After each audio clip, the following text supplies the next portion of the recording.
ولا قوة إلا بالله العلي العظيم. أعوذ بالله من الشيطان الرجيم. بسم الله الرحمن الرحيم. الحمد لله رب العالمين، والصلاة والسلام على محمد وآله الطاهرين الذين أذهب الله عنهم الرجس أهل البيت وطهرهم تطهيرا.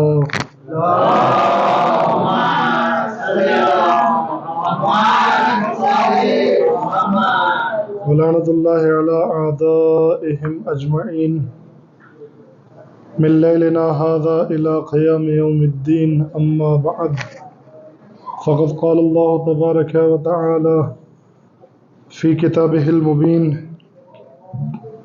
وهو أصدق القائلين وقوله الحق. أعوذ بالله من الشيطان الرجيم. بسم الله الرحمن الرحيم. قل لا أسألكم عليه أجرا إلا المودة في القربى. سلام.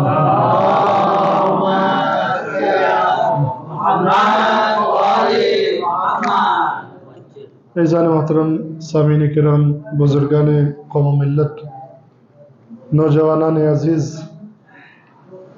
ہمارے اور آپ کے درمیان ایام فاطمیہ کے سلسلے سے یہ تیسری گفتگو قرآن مجید کی بہت ہی معروف آیت کے معروف ٹکڑے کو میں نے سرنامے سخن قرار دیا ہے، جس میں اللہ تعالیٰ کا ارشاد ہے: قل لا اسألکم علیہ اجرا الا المودۃ فی القربى. رسول، یہ لوگ جو تمہیں اجر رسالت دینے کے لیے آئے ہیں، اجر رسالت کے بارے میں سوال کر رہے ہیں، ان سے کہو کہ لا اسألکم علیہ اجرا، میں تم سے رسالت کا اجر کچھ نہیں مانگتا، الا المودۃ فی القربى، سوائے میرے نزدیکی رشتہ داروں کی محبت کے. گزشتہ دو تقاریر میں، دو مجلسوں میں ہمارے درمیان جو گفتگو ہوئی، ایک تو محبت کے سلسلے میں کہ محبت کی جاتی ہے یا ہو جاتی ہے. صلوات پڑھیں محمد وعلی محمد.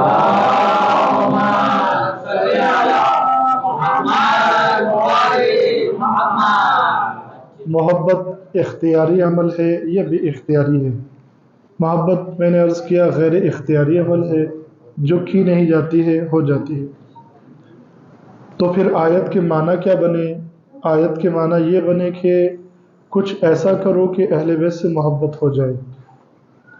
وہ کرنا کیا ہے؟ وہ بھی میں نے آپ کی خدمت میں عرض کیا، اہل بیت کے اندر وہ جوہر تلاش کرو معرفت کے ذریعے کہ جس جوہر کی بنا پر انسان کسی سے بھی محبت کرتا ہے، اس جوہر کی معرفت اہل بیت علیہ السلام کے اندر کرو، اس جوہر کو اہل بیت کے اندر تلاش کرو. کل کی گفتگو میں عرض کیا کہ جوہر اہل بیت کے اندر ہے.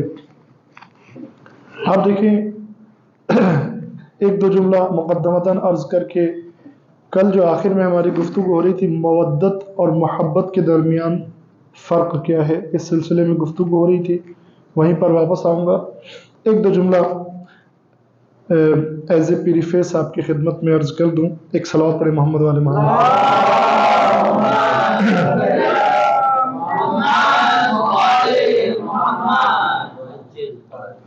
محبت کا راز کیا ہے؟ محبت یعنی دلی لگاؤ، جھکنا، کسی کی طرف مائل ہونا، کسی کی طرف اٹریکشن. اس کا راز کیا ہے؟ میں نے آپ کی خدمت میں کشتی کی مثال دی، گاڑی کی مثال دی. اب ایک مثال ایسی، جب کشتی نہیں تھی، جب گاڑی نہیں تھی، جب ہوائی جہاز نہیں تھا، اس وقت بھی یہ مثال تھی. وہ مثال آپ کی خدمت میں عرض کروں. جب بچہ پیدا ہوتا ہے، خود بخود ماں کے سینے کی طرف اس کا لگاؤ ہوتا ہے، خود بخود. صلوات پڑھیں محمد وعلی محمد.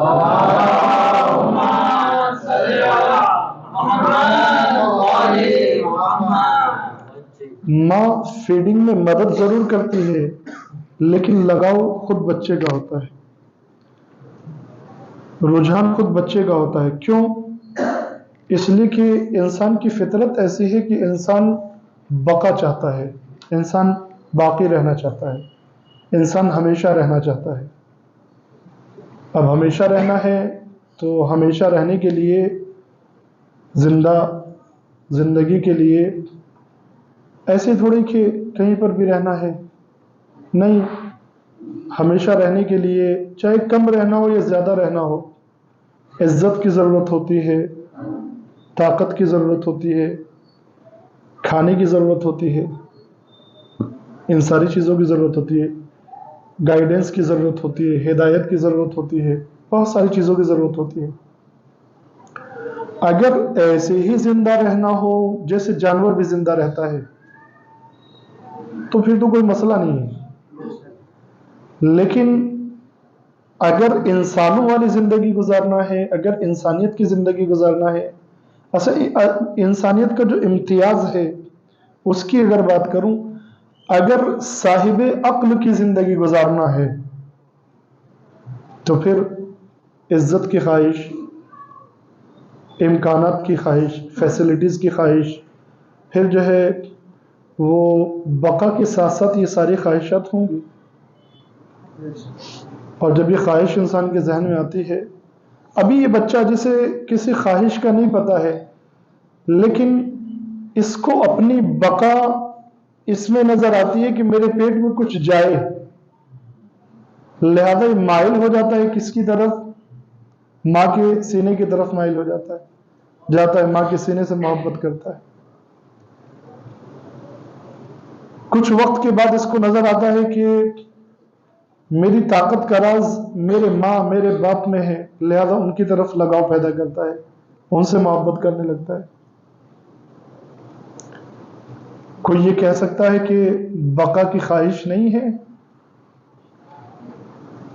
کوئی کہہ سکتا ہے؟ نہیں کہہ سکتا۔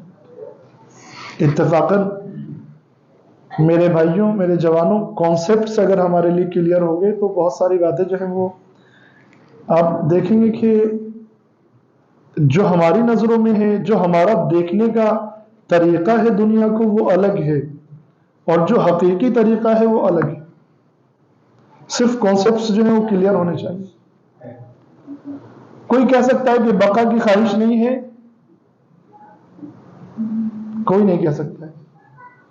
اگر کوئی کہہ سکتا ہے تو جھوٹ بولتا ہے، یا تو جھوٹ بولتا ہے یا اس کو پتہ نہیں ہے۔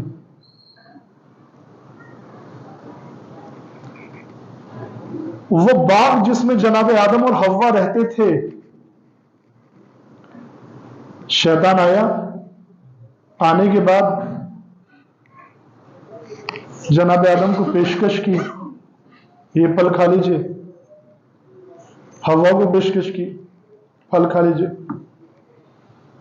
ابھی جناب آدم کو اللہ نے کہا کہ نہیں جانا، یا آدم اسکن انت وزوجک الجنۃ وکلا منہا رغدا حیث شئتما ولا تقربا هذه الشجرہ۔ دیکھیں ہم کو گول گول اتنا گھمایا جاتا ہے، اتنا گھمایا جاتا ہے، اتنا گھمایا جاتا ہے کہ پھر ہم اس چکر سے نکل نہیں پاتے ہیں، اتنا گھمایا جاتا ہے، آپ یقین جانیں۔ ابھی میں آپ کو بتا دیتا ہوں، اس آیت میں ہم صرف بحث کیا کرتے ہیں، بات کیا کرتے ہیں، اور بات کتنی کرنا ہے۔ اس آیت میں جو میں نے ابھی آپ کے سامنے پڑھی ہے، ہماری ٹوٹل بات ساری گھوم پھر کر یہاں پر آتی ہے، یا آدم اسکن انت وزوجک الجنۃ، اے آدم تم اور تمہاری زوجہ جاؤ جنت میں، یعنی باغ میں رہنے لگو، وکلا منہا رغدا حیث شئتما ولا تقربا هذه الشجرہ، اور جاؤ، اور جانے کے بعد یہاں پر جہاں تمہارا دل چاہے جاؤ، جو تمہارا دل چاہے کھاؤ، خوب مزے کرو، جتنا مزے کر سکتے ہو کرو، لیکن پابندی بھی ہے، ولا تقربا هذه الشجرہ، ایک درخت ہے اس کے قریب مت جانا۔ خوب ہماری ساری بات سمٹ کر آ جاتی ہے اس میں کہ ہم کہہ دیتے ہیں کہ یہ اہل بیت کا درخت تھا، یہ اہل بیت کا حق تھا، اور اللہ نے منع کیا اور آدم نے کھا لیا، تو جس نے درخت کا ایک پھل کھایا وہ نکال دیا گیا۔ اب پھر ہم پہنچ جاتے باغ پر، میں اس کو منع نہیں کر رہا ہوں، لیکن کیا سب کچھ یہی ہے؟ اس کے علاوہ اس آیت میں کوئی اور بات نہیں ہے؟ کوئی اور بات نہیں ہونی چاہیے؟ آدم گئے، بہت سارے سوالات آئیں گے. آدم نے پھل کیسے کھا لیا؟ آپ کہیں گے جناب حوا کے ذریعے. خوب سارا گناہ جناب حوا کے اوپر ڈال دیں گے. جناب حوا نے مجبور کر دیا تھا. جناب حوا زبردستی منہ میں رکھ سکتی تھی آدم کے پھل. آدم نے نافرمانی کی، گناہ کیا یا نافرمانی نہیں کی، یا گناہ نہیں کیا؟ گناہ نہیں کیا تو کیسے نہیں کیا؟ یہ سارے بہت سارے سوالات آتے ہیں جن کے بارے میں بحث اور گفتگو کی ضرورت ہے. ابھی مجھے وہ ساری بات نہیں کرنی ہے. بات یہ کرنی ہے کہ شیطان نے جو آ کر کہا، قرآن مجید آپ اٹھا کر دیکھیں، شیطان نے آ کر کہا کہ میں تمہارا خیر خواہ ہوں، میں آپ کا شبھ چنتک، ویل وشر ہوں، اور قسم کھائی. اب جناب آدم جو ہے وہ بہت معصوم تھے، جیسے ہم بالکل سادہ ہے ایک دم. البتہ جناب آدم اس وقت نبی نہیں تھے. بہت سارے جو اعتراضات ہوتے ہیں وہ یہاں پر ختم ہو جاتے ہیں کہ وہ نبوت کا پیریڈ نہیں تھا، دنیا میں نہیں آئے تھے، وہ تکلیف کا زمانہ نہیں تھا، وہ ذمہ داریوں کا زمانہ نہیں تھا. بہت سارے سوالوں کا جواب نہیں ہو جاتا ہے. لیکن جناب آدم جو ہے وہ بالکل فریشر تھے. جناب آدم سوچ بھی نہیں سکتے تھے کہ کوئی اللہ کی قسم جھوٹی کھا سکتا ہے، سوچ بھی نہیں سکتے تھے. اور آج تو اللہ کی قسم، قرآن کی قسم، نہ جانے کس کس کی قسم کھا جاتے ہیں، بالکل آسانی کے ساتھ کھا جاتے ہیں، بالکل آسانی کے ساتھ. یعنی گلے میں آواز بھی نہیں اٹکتی ہے. اتنی مہارت ہوتی ہے جھوٹی قسمیں کھانے میں، گلے میں آواز بھی نہیں اٹکتی، آپ یقین جانیں. لیکن جناب آدم نے سوچا بھی نہیں کہ کوئی اللہ کی قسم جھوٹی کھا سکتا ہے. آپ دیکھیں شیطان کا داؤ چلا کیسے. یہ دو ریزن بہت مہم ہے. ایک تو یہ کہ اس نے اللہ کی قسم کھائی اور کہا کہ میں تمہارا خیر خواہ ہوں، اور دوسرے یہ کہ دیکھو اگر اس پھل کا درخت کھا لو گے تو تم امر ہو جاؤ گے، بقا مل جائے گی. جھوٹ تھا، یہ بھی جھوٹ بولا. جناب آدم نے پھل کھا لیا. دو بڑے ریزن تھے. ایک تو سوچا کہ اللہ کی قسم کوئی جھوٹ ہی نہیں کھا سکتا ہے، دوسرے بقا کی خواہش تھی. بقا کی خواہش تھی. اب کیا مجھے اور آپ کو بقا کی خواہش نہیں ہے؟ باقی رہنے کی خواہش نہیں ہے؟ سب کو ہے، آپ کو بھی ہے. اچھا ٹھیک ہے، اب دوسرا سوال کرتے ہیں. اتفاقاً بقا کی خواہش ہونی چاہیے یا نہیں ہونی چاہیے؟ بقا کی خواہش کرنے کی ضرورت نہیں ہے، باقی رہنے کی خواہش کرنے کی ضرورت نہیں ہے. کیسے باقی رہنا ہے اس کے لیے پلاننگ کرنے کی ضرورت ہے. عزت کے ساتھ بقا کی خواہش کی ضرورت ہے. مثال کے طور پر یہاں پر جو ہے وہ وینٹیلیشن کے لیے، روشنی کے لیے یہ جو انتظامات کیے گئے ہیں، آپ یہاں پر خواہش کرنے لگو کہ مثلا یہ کھڑکی ہم کھول لیں، تاکہ نیت کرنے لگے کہ کھڑکی اس لیے کھولیے تاکہ ہوا آئے. تو آپ نیت کرو یا نہ کرو، کھڑکی کھولیے تو ہوا آئے گی کہ نہیں آئے گی؟ کھڑکی کھلی ہے تو ہوا آئے گی، آپ خواہش کرو یا نہ کرو، آپ تمنا کرو یا نہ کرو. تو بھائی انسان تو باقی ہے ہی ہے، آپ خواہش کرو یا نہ کرو. انسان کیا موجودات باقی ہیں. مرنا، انسان جب مر جاتا ہے تو کیا فنا ہو جاتا ہے، ختم ہو جاتا ہے؟ یعنی موت جو ہے وہ اینڈ ہے. اگر میرے عزیزوں موت اینڈ ہوتا تو دنیا میں جتنے گنڈے موالی ہیں ان کے مزے آگے ہوتے. آتے کہ نہیں آتے مزے؟ دنیا میں بدماشی کی، گنڈا گردی کی، ٹھوکا پیٹا، مارا لوٹا کھایا، مرے، اینڈ ہو گیا. اس کی بات کچھ ہے ہی نہیں. اب کچھ ہے ہی نہیں تو سارا ختم ہو گیا نا، فائل بند ہو گئی نا. پھر نہ تو آپ یہاں پر مجلس بیٹھ کر سنتے اور نہ میں پڑھنے کے لیے آتا. تو کیا ضرورت پڑی ہے؟ سارا یہیں ختم ہو جانا ہے، اینڈ ہو جانا ہے یہیں. نہیں، فنا نہیں ہے میرے عزیزوں. موت فنا کا نام نہیں ہے، موت ختم ہونے کا نام نہیں ہے. آپ دیکھیں یہ کانسیپٹ کو، پھر کانسیپٹ کی بات آئے گی. یہ پریفیس تھوڑا سا 2 منٹ اور پڑھا دیتا ہوں آپ کی خدمت میں. ایک صلاۃ پڑھیں محمد والے محمد پر۔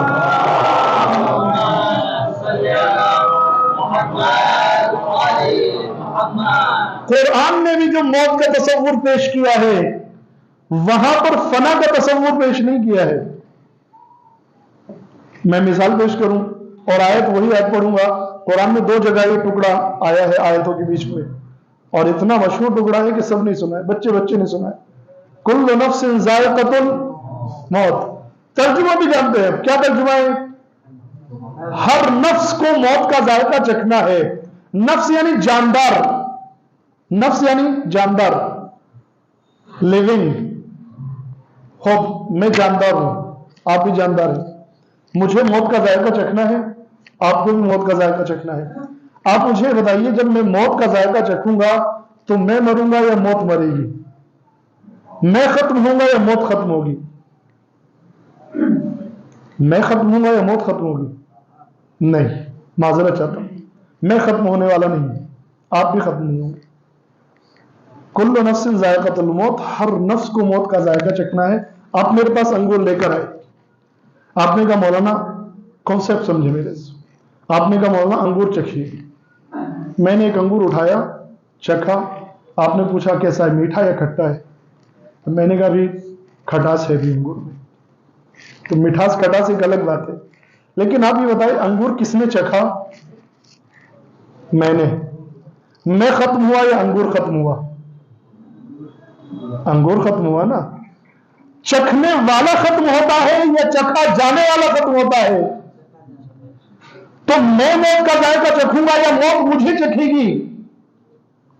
میں موت کا ذائقہ چکھوں گا تو رول کے حساب سے موت کو ختم ہونا چاہیے، مجھے ختم نہیں ہونا چاہیے۔ اتفاقاً ہوتا بھی یہی ہے، موت ختم ہوتی ہے، انسان ختم نہیں ہوتا، موت ختم ہوتی ہے۔ اب میں آپ کو بتاتا ہوں، آپ بتائیے جو انسان مر گیا ایک بار، کیا اسے پھر کبھی موت آتی ہے؟ جسم قبر میں چلا گیا اور روح یا تو وادی السلام میں ہے یا وادی برزخ میں ہے، برزخ میں ہے، لیکن کیا اس کو دوبارہ موت آنے والی ہے؟ نہیں آنے والی ہے، نہیں آنے والی ہے۔ یعنی جو انسان مرا ہے، جس انسان نے موت کا ذائقہ چکھ لیا ہے، اس انسان کے حصے کی موت ختم ہو گئی۔ آپ توجہ فرمائیں، جو انگور میں نے چکھ لیا وہ انگور ختم ہو گیا۔ میرے حصے میں موت کا ایک لقمہ تھا، میں نے اس لقمے کو چکھ لیا تو میرے حصے کی موت ختم ہو گئی۔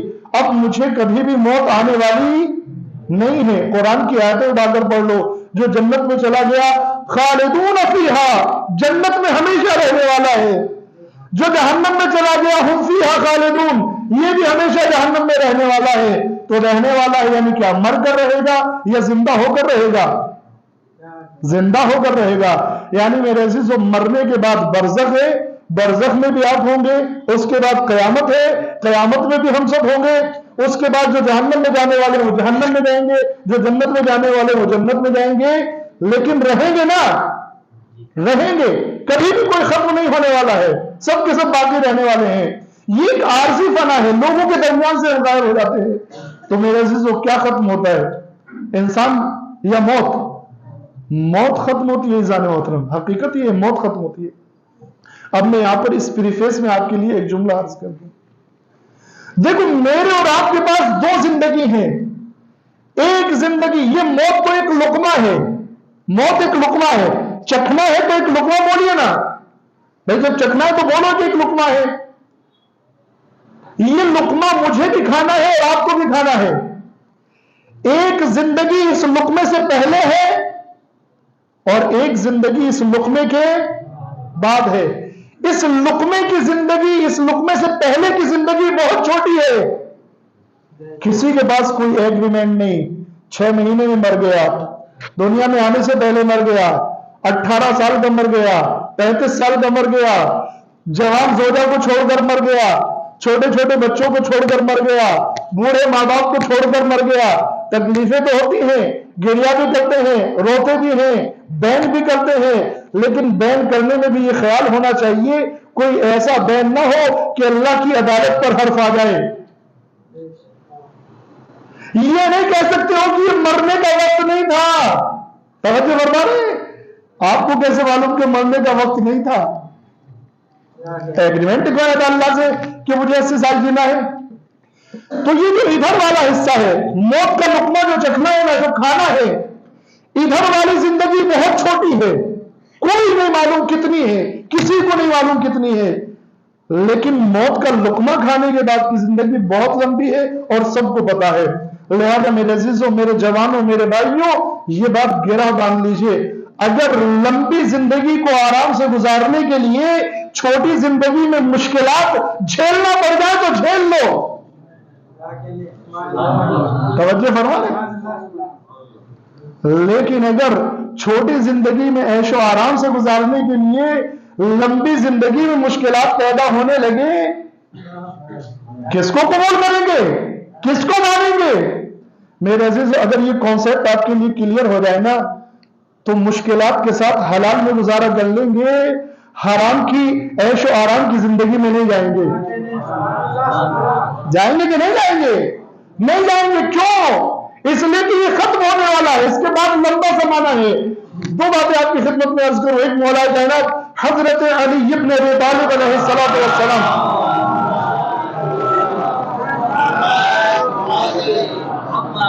آپ فرماتے ہیں کہ مجھے تعجب ہے انسان پر جو دنیا کی تھوڑی سی لذت کے لیے آخرت کے لمبے عذاب کو مول لے لیتا ہے، آخرت کے لمبے عذاب کو خرید لیتا ہے۔ تو دیکھیے، یعنی یہ چھوٹی زندگی ہے، اس کے بعد کی ایک لمبی زندگی ہے، فنا نہیں ہونا ہے۔ اور دوسرے، بولو لے دانا سے بادشاہ نے کہا کہ بھئی یہ دیوار پر کوئی ایسا جملہ لکھو، سنا ہوگا آپ نے یقیناً، اس دیوار پر کوئی ایسا جملہ لکھ دو کہ اگر غمزدہ انسان پڑھے تو خوش ہو جائے اور خوشحال انسان پڑھے تو ٹینشن میں آ جائے۔ ایک ہی جملہ لکھنا ہے، خوشحال پڑھے تو ٹینشن میں آ جائے اور پریشان پڑھے تو خوشحال ہو جائے۔ بولو نے جملہ لکھا، اس کا اردو آپ کی خدمت میں عرض کر دیتا ہوں۔ انہوں نے لکھا کہ یہ وقت گزر جائے گا۔ اب ٹینشن والے نے پڑھا یہ وقت گزر جائے گا، راحت ملی، آرام ملی۔ ابھی پریشانی ہے، گزر جائے گا۔ ایک انسان کو مست چلا رہا تھا، اس نے دیکھا یہ وقت گزر جائے گا، ارے یہ وقت چلا جائے گا، واپس ٹینشن میں آنے والے اپن۔ صلوات پر محمد علی محمد۔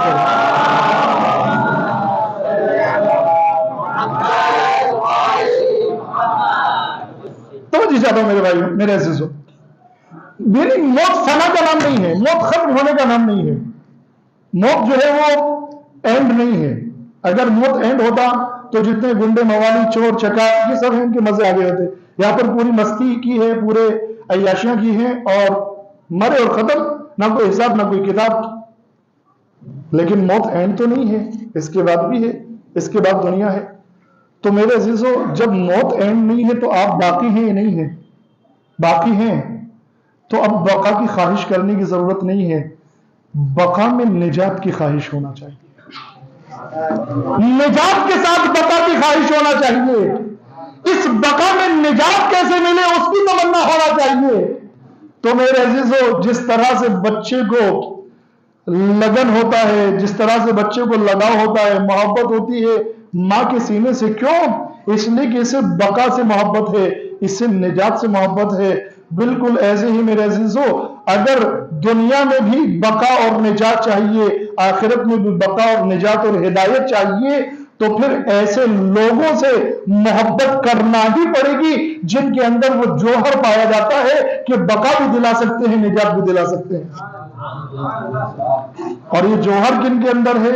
یہ جوہر صرف اور صرف اہل بیت کے اندر ہے۔ یہ بات میں نے نہیں کہی ہے، یہ بات پیغمبر نے فرمائی ہے۔ لن یفترق حتی یرد علی الحوض، حوض تک آؤ گے اور گمراہ نہیں ہوگے۔ صلوات پڑھیں محمد والے محمد پر۔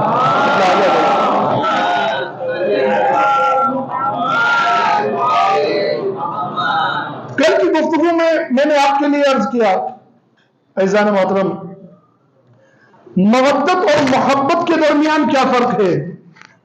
ایک دو فرق میں نے بیان کیے۔ مودت اور محبت میں،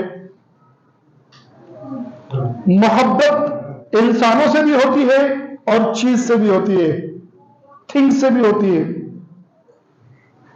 لیکن موت صرف انسانوں سے ہوتی ہے۔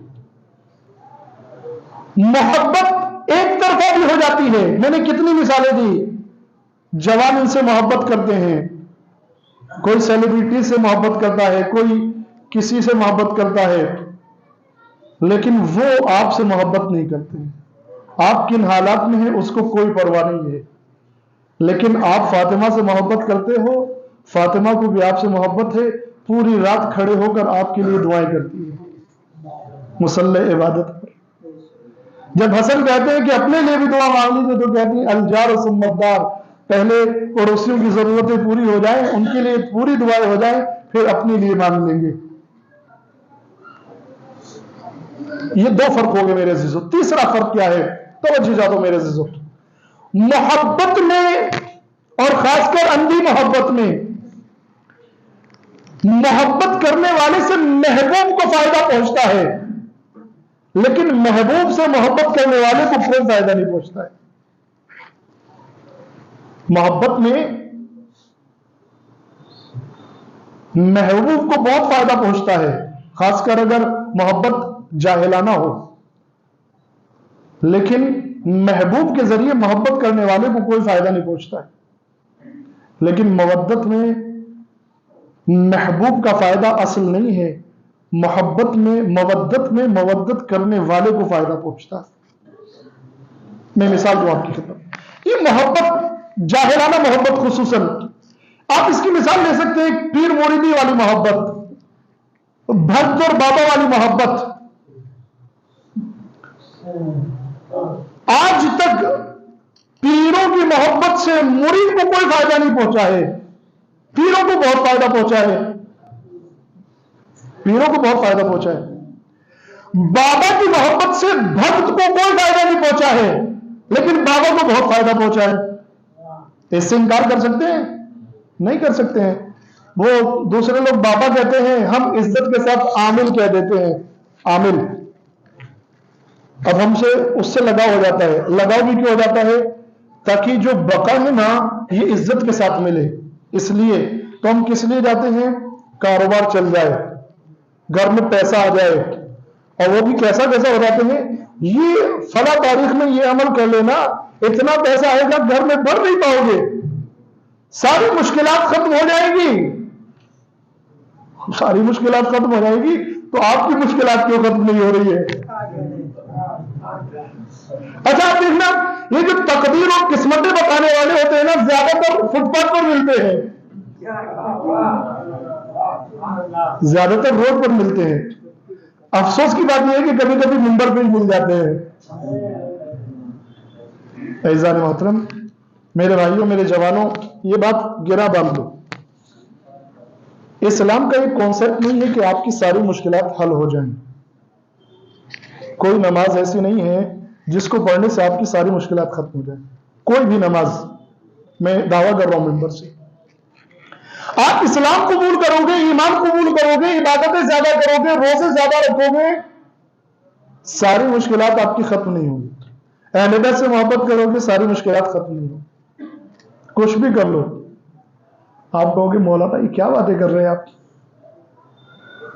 اہل بیت سے محبت کریں گے تو بھی مشکلات ختم نہیں ہوں گی، ساری بھی ساتھ میں رکھنا؟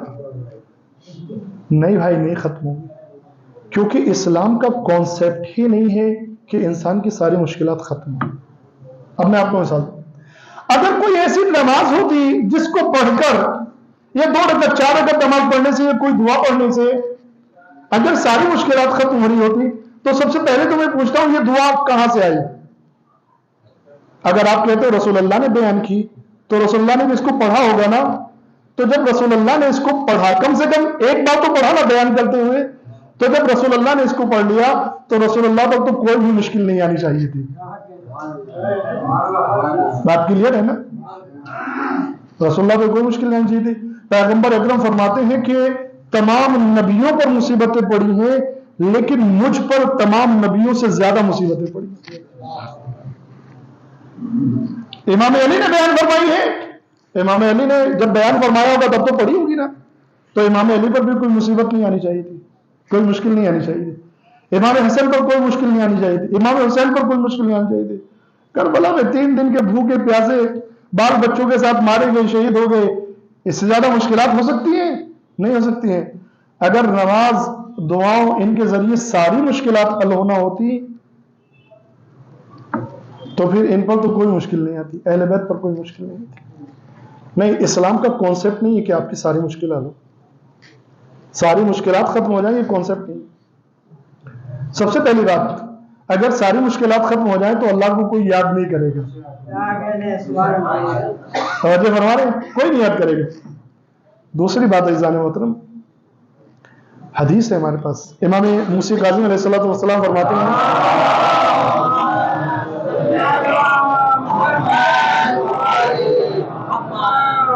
آپ فرماتے ہیں کہ مثل المؤمن کمثل کفتي المیزان، مومن کی مثال ترازو کے 2 پڑوں کی طرح ہے۔ ابھی یہ ڈیجیٹل ترازو چل گیا ہے تو یہ بچوں کو یہ بھی نہیں پتا ہے کہ ترازو کے پڑے کیا ہوتے ہیں۔ وہ پہلے ایک وزن کا سانچہ ہوتا تھا اور ترازو کو ایسے پکڑتے تھے، 2 اس میں یہ لٹکے ہوئے ہوتے تھے، 2 برتن، ایک طرف وہ وزن رکھتے تھے، ایک طرف مال رکھتے تھے، تب تولا جاتا تھا۔ تو امام فرماتے ہیں کہ مومن کی مثال ترازو کے 2 پلڑے کی طرح ہے۔ کلما زید فی ایمانہ زید فی بلائہ، جتنا مومن کے ایمان میں اضافہ ہوتا ہے اتنا ہی اس کی مشکلات میں اضافہ ہوتا ہے۔ آپ سوچ رہے ہو کہ ساری مشکلات حل ہو جائیں؟ نہیں، جتنا ایمان میں اضافہ ہوگا اتنا ہی مشکلات میں اضافہ ہوگا۔ چھٹے امام کے پاس کوئی آئے اور آنے کے بعد کہتا ہے مولا مومن کی مشکل کب ہوتی ہے، کب حل ہوگی؟ امام نے فرمایا کہ کبھی نہیں، ساری مشکل مومن کی کبھی ختم نہیں ہوگی۔ کوئی نہ کوئی پریشان کرنے والا، کوئی نہ کوئی جو ہے وہ مومن کو تکلیف دینے والا ضرور ہوگا۔ کون ہوگا؟ کہ اگر بزنس کرنے والا ہے تو اس کے کلائنٹس، اس کے کسٹمرز، اگر کلائنٹس نہیں رہے تو امام نے کہا کہ پڑوسی، کہ اگر پڑوسی نہیں ہوں گے کا تو کوئی رشتہ دار، کا کوئی رشتہ دار بھی پریشان کرنے والا نہیں ہوگا، کہ اگر کوئی بھی نہیں ہوگا تو پھر زوجہ پریشان کرے گی۔ پریشان سب کو رہنا ہے، کوئی مشکلات سب کے سامنے آنا ہے۔ آپ دیکھیں آج بھی سب پریشان ہیں، سب کے سب پریشان ہیں۔ ہر انسان کو یہ لگتا ہے کہ یہ انسان پریشان نہیں ہے، میں پریشان ہوں، لیکن اسے اس کے دل کا حال کیا پتا، قبر کا حال بولتا جانتا ہے۔ جس کی شادی نہیں ہوئی وہ بیچارہ بیوی کے لیے پریشان، جس کی شادی ہو گئی وہ بیوی سے پریشان، جس کی روزگار نہیں ہے وہ نوکری کے لیے پریشان، جس کی نوکری لگ گئی ہے وہ باس سے پریشان ہے کہ نہیں ہے؟ سب کے پاس آپ کو پریشانیاں ہیں۔ جو مشہور نہیں ہوا، پاپولر نہیں ہوا ہے، وہ پاپولرٹی کے لیے پریشان، موبائل لے کر الگ الگ طرح کے ریلز بنا رہے، میم بنا رہے، ویڈیو بنا رہے ہیں انسٹا پہ، فیس بک پہ اور پتہ نہیں کہاں گئے پہ، اور جو مشہور ہو گیا وہ اپنے آپ کو چھپانے کی کوشش میں لگا ہوا ہے، وہ پاپولرٹی سے پریشان ہے، لوگ نہ دیکھ لیں۔ جس انسان کے پاس پیسہ نہیں ہے وہ کھانے کے لیے پریشان کہ کیا کھائے، جس کے پاس پیسہ ہے وہ بیماریوں سے پریشان کیسے کھائے، ایسے کھائے۔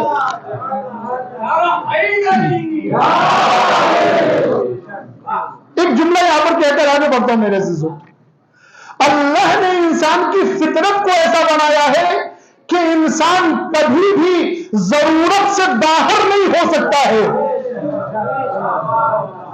انسان کبھی بھی ضرورت سے، احتیاج سے، محتاجی سے باہر نہیں ہو سکتا ہے۔ ایسا اللہ تعالیٰ نے انسان کو بنایا ہے، یہ بات جان لو۔ آج بچہ خواہش کرتا ہے کہ میں بڑا ہو جاؤں، کیونکہ بچہ کیا دیکھتا ہے، پاپا کی جیب میں پیسہ ہے، گاڑی کی چابی ہے، اسے پاپا کی فیسلٹیز دکھتی ہیں، ذمہ داریاں نہیں دکھتی ہیں۔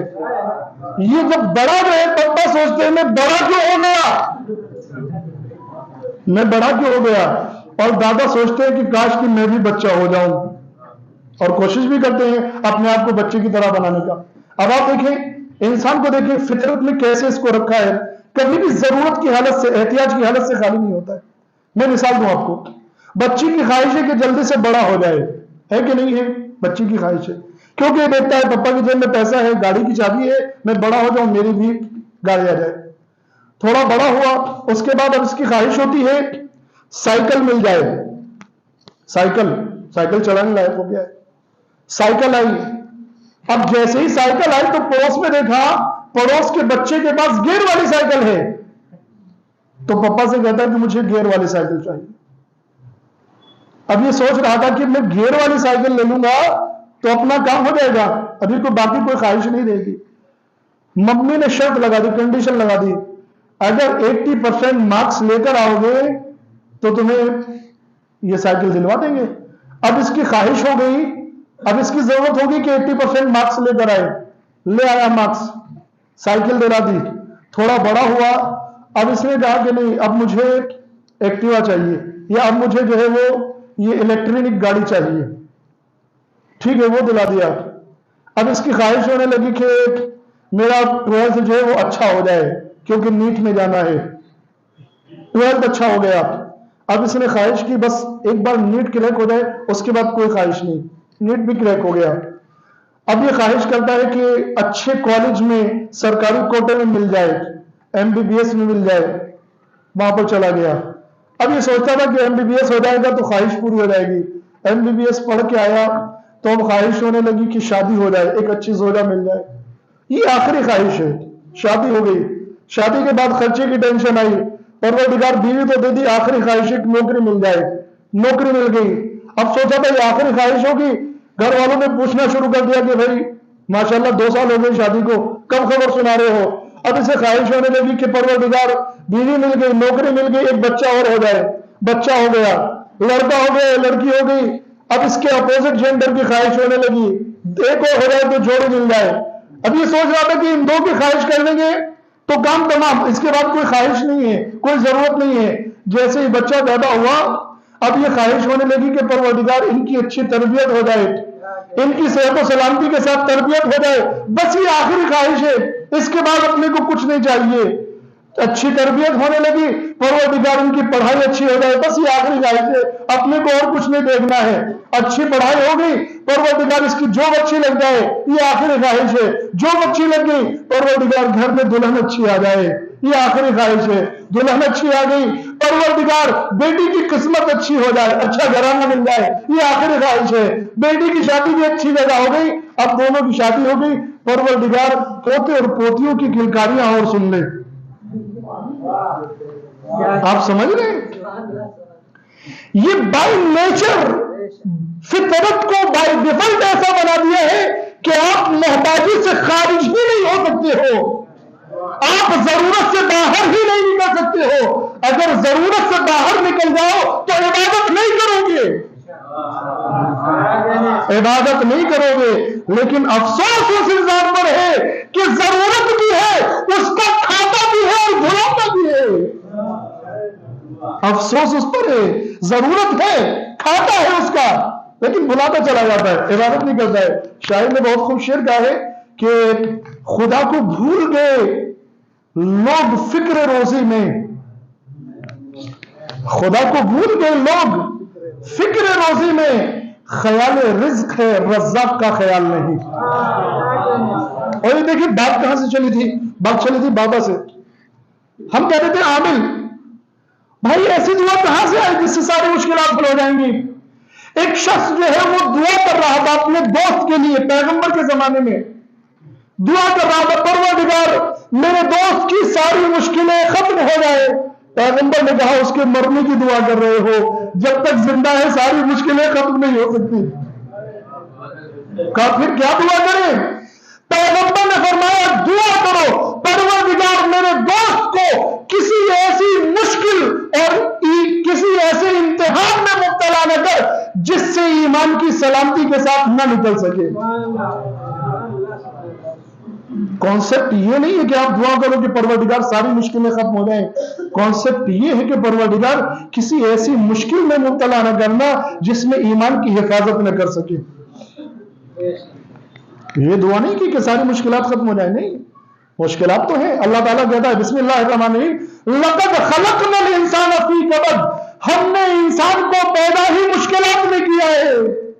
تو مشکلات کہاں سے ختم ہو جائیں گی؟ نہیں ختم ہوگی۔ جیسے جیسے مشکلات ایمان بڑھتا ہے ویسے ویسے مشکلات بڑھتی چلی جاتی ہیں. پیغمبر ایک انسان کے پاس بیٹھے تھے, اس کے ہاتھ سے انڈے کی دکان تھی, انڈا گر گیا, ایک سکہ گر گیا, معذرت چاہتا ہوں, ایک سکہ گر گیا.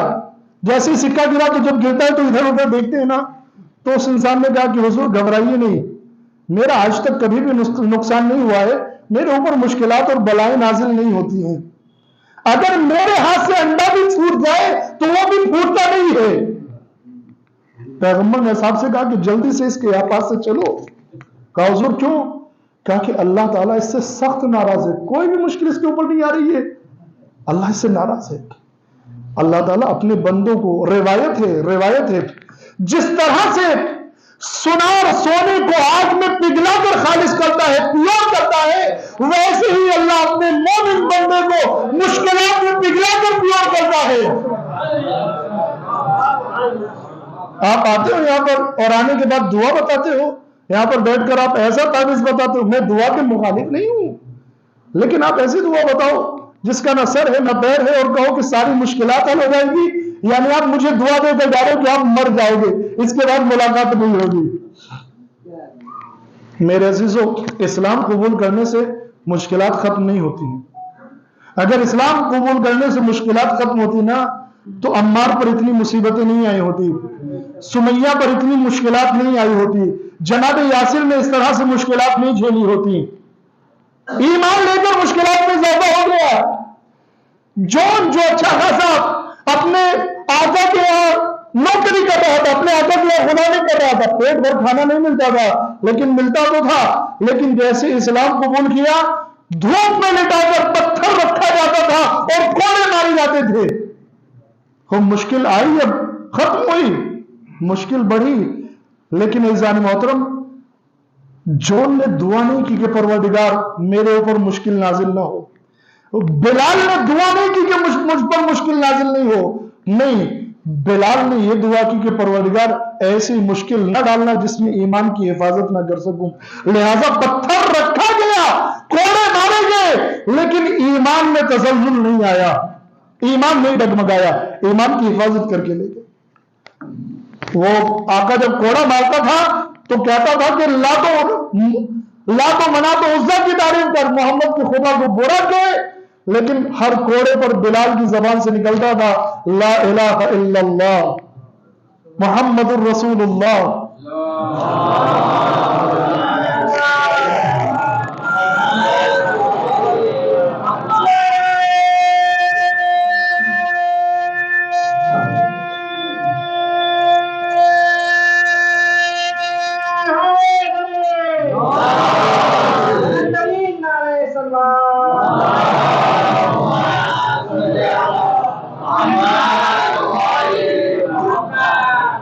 تھوڑی تو راحت دے دوں نا, بہت زیادہ ہو گیا, تھوڑی راحت دے دوں.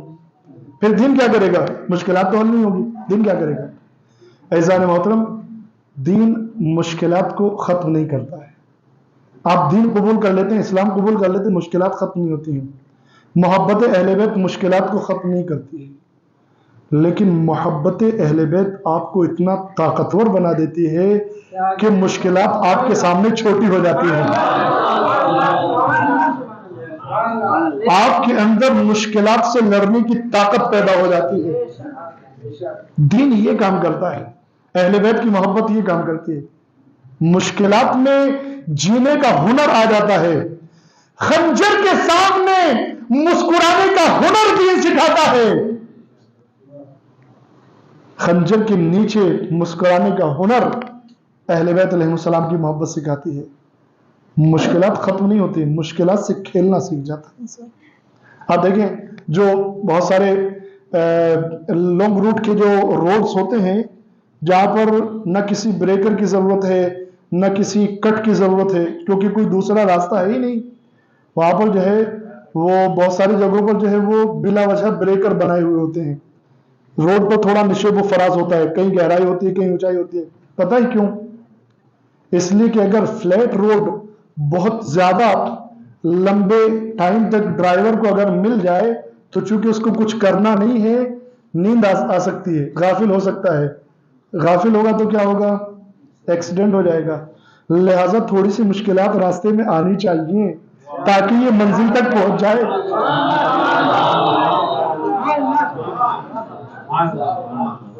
شاعر کہتا ہے کہ تم دیے باد مخالف سے نہ گھبرائے عقاب.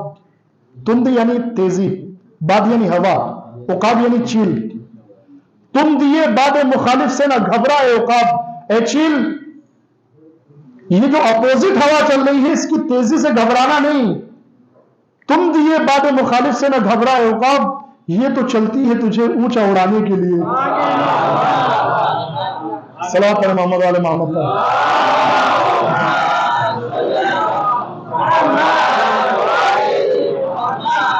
تو میرے عزیزوں بات کو سمیٹتا ہوں، ختم کرتا ہوں. یہ جو جاہلانہ محبت ہے، یہ جو پیر مریدی کا رابطہ ہے، یہ جو بابا اور بھکت کا رابطہ ہے، اس رابطے سے اگر آپ کبھی سوچے تو صحیح، اگر آپ کو کوئی اس طرح کا دعا بنا کے دے رہا ہے، اس طرح کی وظیفہ بنا کر دے رہا ہے کہ اس سے ساری مشکلات حل ہو جائیں گی. ہاں دعائیں ہیں، خیر و برکت کے لیے دعائیں ہیں، کاروبار اچھا ہونے کے لیے دعائیں ہیں، یہ ساری چیزیں ہیں. لیکن اگر میں آپ کو ایک نسخہ بنا کر دے دوں بس یہ کر لو ساری مشکلات ختم ہو جائیں گی، تو بھائی کم سے کم اس سے اتنا تو پوچھ لیں کہ حضور پھر آپ کو فیس کی کیا ضرورت ہے. آپ بھی ایک باری نسخہ آزما لیجیے نا، فیس کی کیا ضرورت ہے. لیکن اس کو فیس چاہیے، موٹی فیس چاہیے، 1500 روپے، 1800 روپے، 4.5. وہ عدد بھی ایک نمبر بھی ایسا رکھا ہوا ہوتا ہے، سامنے والا نمبر کو سن کر بڑا اٹریکٹ ہو جاتا ہے. ہاں اس نمبر میں بھی کوئی فلسفہ ہے. صلوات پر محمد علیہ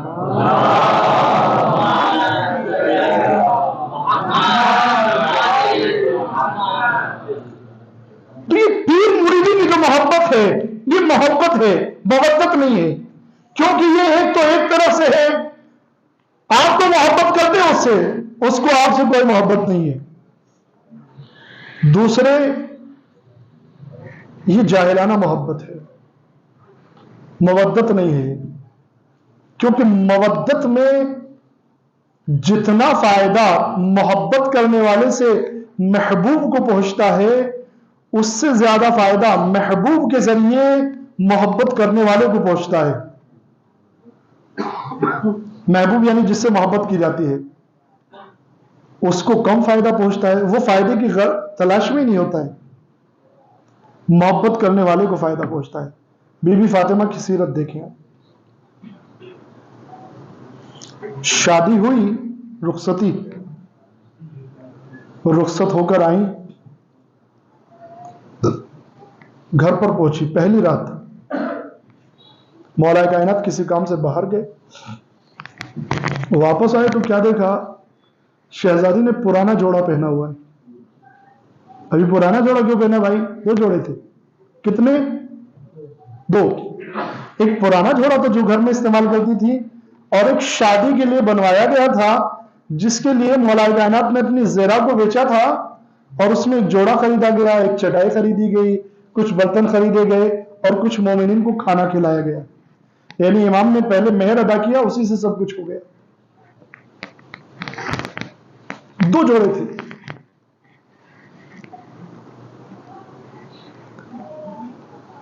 مولا علی واپس آئے، شہزادی جو روایت کے جملے وہ آپ کی خدمت میں عرض کروں.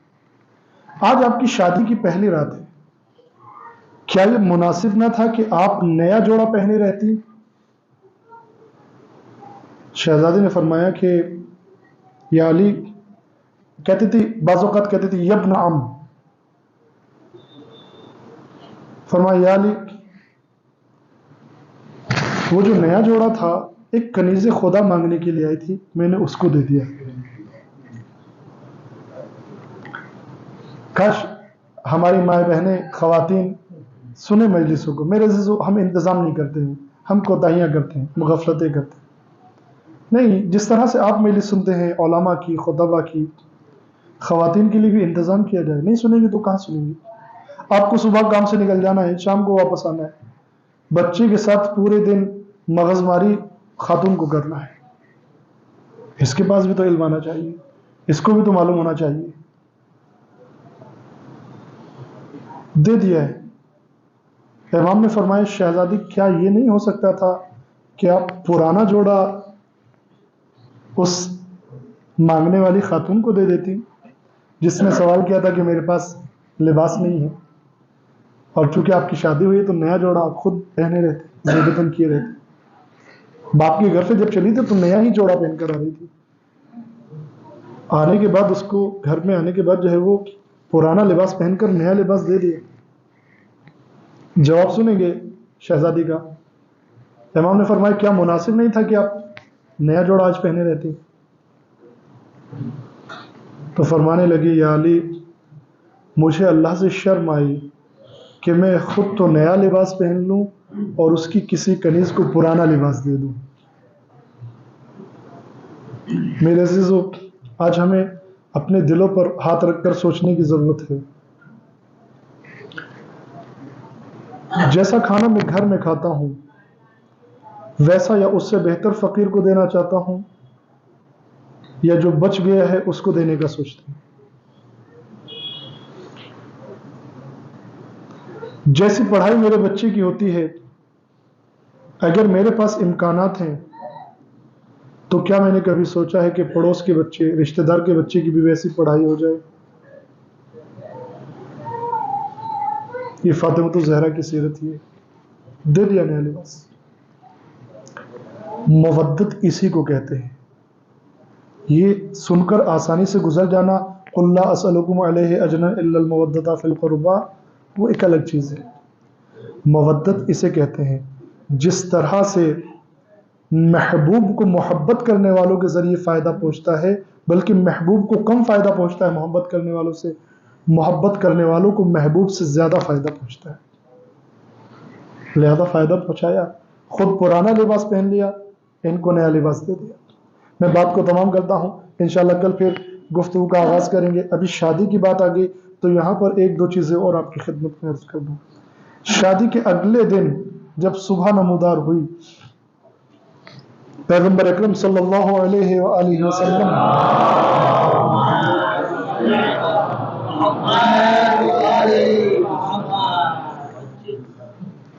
آئے دروازے پر، آواز دی۔ روایت میں کہ جناب ام ایمن دروازے پر آئیں۔ ام ایمن رسول اللہ کی کنیز تھیں اور شادی کی رات جو ہے وہ جناب فاطمہ کے ساتھ مولا کائنات کے گھر آئی تھی۔ ہمیشہ رہنے کے لیے نہیں آئی تھی جس طرح سے دلہن کے ساتھ میں کچھ ایک آدھ خواتین جو ہے وہ آتی ہے۔ جناب ام ایمن نے دروازہ کھولا، رسول اللہ اندر تشریف لائے، علی اور فاطمہ کو بلایا۔ بعض روایت میں کہ یہ دونوں حجرے میں تھے، جیسے پیغمبر پہنچے تو دونوں نے اٹھ کر آنا چاہا، پیغمبر نے کہا کہ نہیں تم لوگ بیٹھو، میں وہیں پر آتا۔ پیغمبر آئے اور آنے کے بعد مولا کائنات سے پوچھتے ہیں، آج کوئی سسر جو ہے وہ ہمت کرے، جرأت کرے، پوچھے داماد سے جا کر۔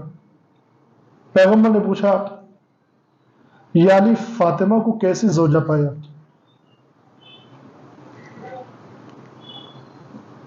کیسی زوجہ پایا؟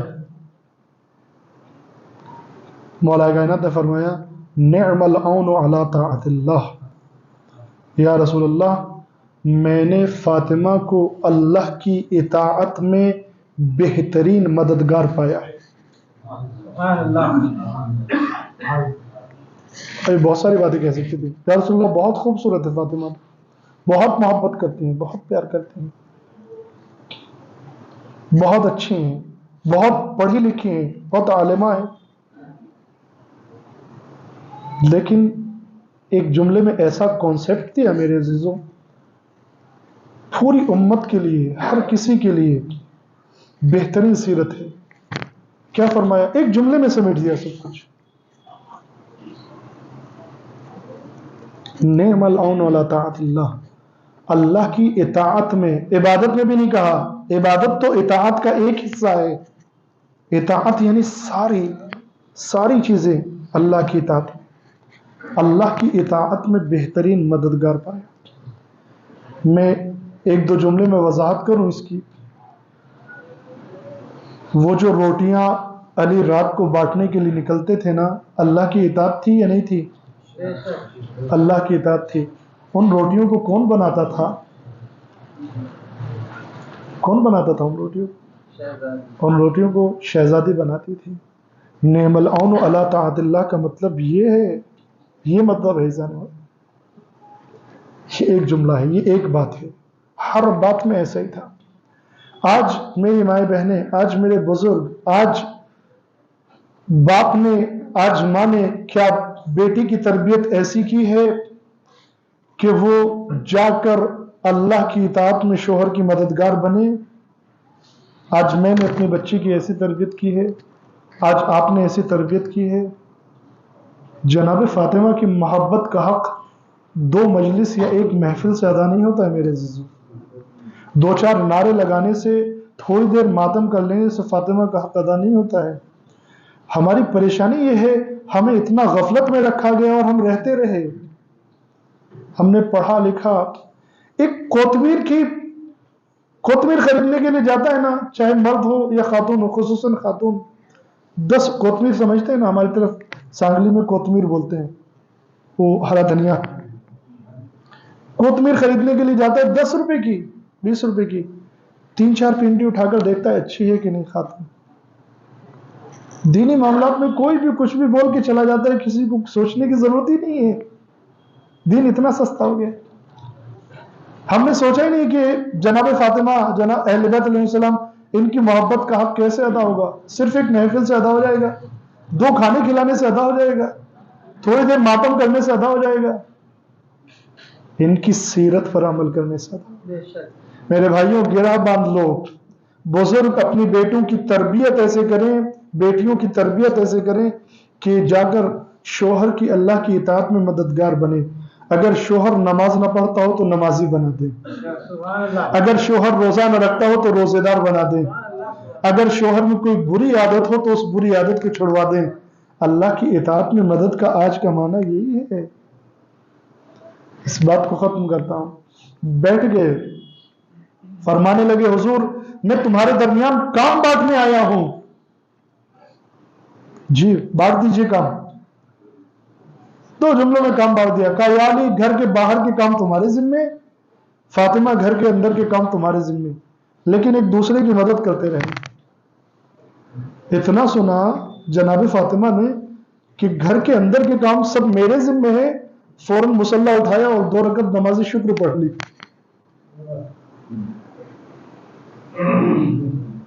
کس بات پر نماز شکر پڑھی؟ مجھے علی جیسے شوہر کی خدمت کا موقع مل رہا ہے، گھر کے اندر کے کام کی ذمہ داریاں مجھے مل رہی ہیں، یعنی گھر کے اندر کے کام جب شہزادی کو مل رہے ہیں تو نماز شکر پڑھتی ہیں۔ آج خاتون اس کو اپنے لیے فخر سمجھتی ہے، اس کو باعث عزت سمجھتی ہے کہ گھر کے کام اس کے ذمہ ہوں۔ آج کیا یقیناً خاتون بچے کی تربیت کو اپنی ذمہ داری سمجھتی ہے؟ البتہ دونوں طرف سے معاملات ہیں، سارے معاملات کو دیکھنے کی ضرورت ہے۔ اب وقت جو ہے وہ زیادہ ہو گیا ہے، میں 4 جملے مسائل کے آپ کی خدمت میں عرض کر کے بات کو تمام کرتا ہوں۔ بڑی سختیاں تھیں میرے عزیزو شہزادی کی زندگی میں، بہت مشکلات تھی، بہت پریشانیاں تھیں۔ آج جو ہمارے گھر میں آٹا آتا ہے، روٹی آتی ہے، ہوٹل پر جاتے ہیں ہفتے میں ایک بار، 15 دن میں ایک بار، وہاں کچھ ایسا سسٹم نہیں تھا۔ ہر روز گیہوں اور جو کو پیسنا تھا ہاتھ سے، اس کی روٹیاں بنانی تھی، کنویں سے پانی بھرنا تھا۔ یہاں تک کہ مولا کائنات بیوی کی شہادت کے بعد فرماتے ہیں کہ فاطمہ نے کنویں سے اتنا پانی کھینچا کہ فاطمہ کے سینے پر رسیوں کے نشان پڑ گئے۔ فاطمہ نے اتنی چکیاں چلائیں کہ فاطمہ کے ہاتھ سخت ہو گئے۔ البتہ آپ یہ نہ سمجھیے چکی چلانا سیرت نہیں ہے، کل عرض کروں گا، چکی چلانا سیرت نہیں ہے۔ کبھی آپ جو ہے وہ جائیں اور جانے کے بعد چکی خرید کر لے آئیں اور خاتون کے ہاتھ میں چکی تھما دیں کہ جناب فاطمہ نے چکی چلائی تھی، یہ سیرت نہیں ہے۔ کل عرض کروں گا اس بات کو، ابھی بات تمام کرتا ہوں۔ اللہ اکبر! فاطمہ جیسی شہزادی، فاطمہ جیسی خاتون میرے عزیزو، یہ کیا کر دیا امت نے۔ جس دروازے پر آ کر رسول سلام کیا کرتے تھے، السلام علیکہ یا اہل بیت النبوہ، اے نبوت کے اہل بیت تم پر ہمارا سلام ہو، اس دروازے پر رسول کی آنکھیں بند ہونے کے بعد لوگ آگ اور لکڑیاں لے کر آ گئے۔ ایک شخص کہتا ہے میں رسول کی وفات کے دوسرے دن مدینے میں وارد ہوا، محلے بنی ہاشم میں پہنچا، دوسرا یا تیسرا دن تھا، میں نے دیکھا بنی ہاشم کے محلے میں سے دھواں اٹھ رہا ہے، اور مجھے آئیڈیا ہوا، اندازہ ہوا کہ یہ دھواں تو فاطمہ کے گھر سے اٹھ رہا ہے۔ میں نے سوچا ابھی تو رسول اللہ کی وفات ہوئی ہے، 3 دن تک تو گھر میں چولہا نہیں جلایا جاتا ہے، 3 دن تک تو آس پاس والے کھانا لے کر آتے ہیں نا، یہ فاطمہ کے گھر سے دھواں کیسا اٹھ رہا ہے؟ میں کشمکش میں چلا آ رہا تھا، میں نے آنے کے بعد دیکھا ہاں دھواں تو فاطمہ کے گھر سے ہی اٹھ رہا ہے، لیکن چولہا جلنے کا دھواں نہیں ہے، دروازہ چلنے کا دھواں ہے۔ اللہ اکبر میرے عزیزو، دروازہ جلا میرے عزیزو، دروازہ پہلو پر گرایا گیا، پہلو شکستہ ہو گیا، لیکن ہائے فاطمہ کی شجاعت کھڑی ہو گئی۔ فرمایا یہ تاریخ کا بڑا عجیب المناک واقعہ ہے، کبھی ایسا ہوا ہے 18 سال کی جوان خاتون نے کسی ضعیف عورت سے کہا ہو، کسی بوڑھی سے کہا ہو کہ مجھے سہارا دے دو؟ ہاں تاریخ میں ایک خاتون نے کہا، جناب فاطمہ نے پکار کر کہا یا فضت و خزینی، اے فضہ فاطمہ کو سہارا دو۔ سہارا ملا۔ علی کہاں ہے؟ علی کو لوگ رسی کے پھندے باندھ کر لے جا رہے ہیں۔ اب سنو کہ میرے عزیز، بس یہی روایت پڑھ کے بات کو تمام کرتا ہوں۔ فاطمہ گھر سے باہر نکلی، مولا کائنات کو لے کے جا رہے ہیں۔ عرب لوگ لمبا لباس پہنتے تھے اس زمانے میں بھی، اور کمر پر اگر آپ نے آیت اللہ بہجت کو دیکھا ہو، ان کا فوٹو دیکھا ہو، تو کمر پر ایک چادر بندھی رہتی تھی، ایک پٹکا بنا رہتا تھا۔ روایت میں ہے جب علی کو کھینچ کر لے جا رہے تھے، فاطمہ نے اپنے ہاتھوں سے اس پٹکے کو پکڑ لیا، وہ جو پٹکا کمر پہ بندھا ہوا تھا نا، اس کو پکڑ لیا، اور پکڑنے کے بعد کہتی ہے میں علی کو نہیں جانے دوں گی، میں علی کو اس طرح سے نہیں لے جانے دوں گی، نہیں لے جانے دوں گی۔ روایت کے جملے آپ کی خدمت میں عرض کر رہا ہوں میرے عزیز، ذرا سوچو، تصور کرو، علی جیسا میرے خیال کو کھیرنے والا بہادر انسان، اس کی زیادہ دیکھ رہی ہے، اس کے ہاتھوں کو بانٹا گیا ہے۔ اس کے بعد کیا ہوا؟ اس کے بعد یہ ہوا میرے عزیزو، لوگوں نے کہا علی کو تیزی سے کھینچو تاکہ فاطمہ کے ہاتھ چھوٹ جائیں۔ علی کو تیزی سے کھینچنے لگے، لیکن روایت بتاتی ہے فاطمہ نے ہاتھ نہیں چھوڑے، لیکن جب تیز کھینچا جانے لگا تو فاطمہ زمین پر گھسٹنے لگی۔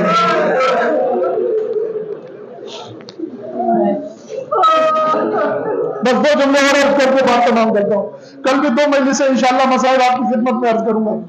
جب مولا کائنات کو تیزی سے کھینچا گیا، فاطمہ نے اس پٹکی کو نہیں چھوڑا، فاطمہ زمین پر گھسٹنے لگی۔ جب ظالموں نے دیکھا فاطمہ کسی بھی صورت چھوڑنے والی نہیں ہے علی کو، ایک ملعون نے تلوار کا خلاف لیا، فاطمہ کے ہاتھوں پر مارا۔